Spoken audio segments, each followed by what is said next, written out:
This is too good. We can't not check this out. So guys, patch watch. We got to watch out for the Scorpius Antares. We were just looking at the the day before, like the asset flip scam game. If there was a comparison to this in Star Citizen, it would be the Scorpius Antares. Okay? It's literally the day before ship. All right? But they're saying, as of the latest EPTU, we've added a new feature to the Antares, which allows the co-pilot to now control the remote turret camera. Holy! More importantly, they'll now be able to fire missiles when the seat is occupied. Oh! Look at us now. You said this ship was bad. Look at it now, guys. When entering the co-pilot seat remote turret, you'll find a new option to enter the missile operator mode, granting you the ability to both lock on and fire missiles, even if they're outside of the pilot's initial cone of fire. I got news for you. That's how the pilot works too, if you can look around, right? While the functionality will make it in for Alpha 322, not all of the dashboard art changes have been implemented. So if you're looking for how to enable this new mode, simply look left of the QD buttons. I'm going to react with the trash can.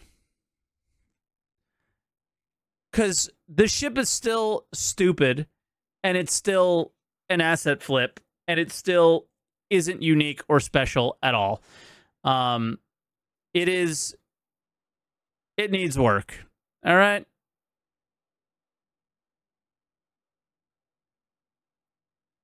But I will take this comment and upvote it as well.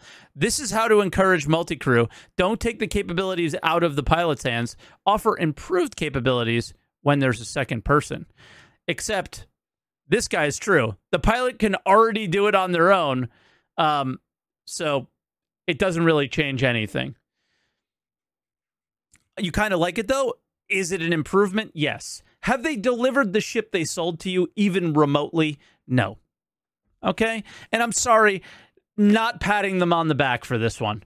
They don't deserve it. Right? They don't deserve it on this one, guys. We can pat them on the back for a lot of things towards the end of this year. I will not do it for this thing. No chance. No chance. Okay? Okay.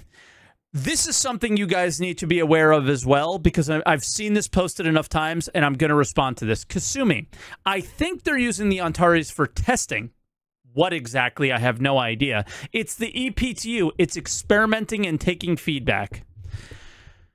Using the E in front of the PTU as an excuse is not a thing. So we've had developers who work at the company here state that the PTU and the EPTU are the same thing.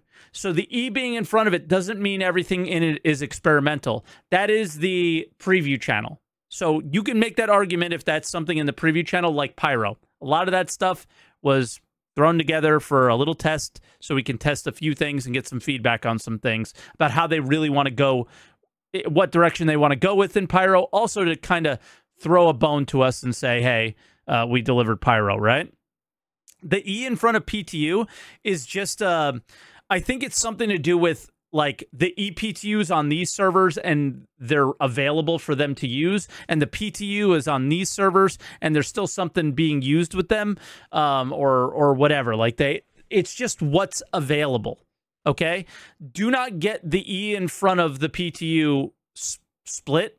It is just a PTU. It is exactly the same, and this is not coming from my mouth. This is coming from Star Citizen developers' mouths. It is the same thing. EPTU was used as the Evocati PTU when PTU was live. It's just a naming thing on their end. It's not for us. It's not for you to use as an excuse for the ship not being sold as advertised, right? Sorry. It's just not a thing. And it's not me telling you that. Again, it's them telling you that. So same with salvage, same with everything. It's not an experimental thing. But we have an experimental test branch. That is the preview channel. We will have that all year, and that's awesome. Coming up, we'll have that from now until the end of time, hopefully, because the Pyro preview thing was great. They're using it for the replication layer testing. This is all awesome stuff. So I'm not knocking that, but it's not a thing.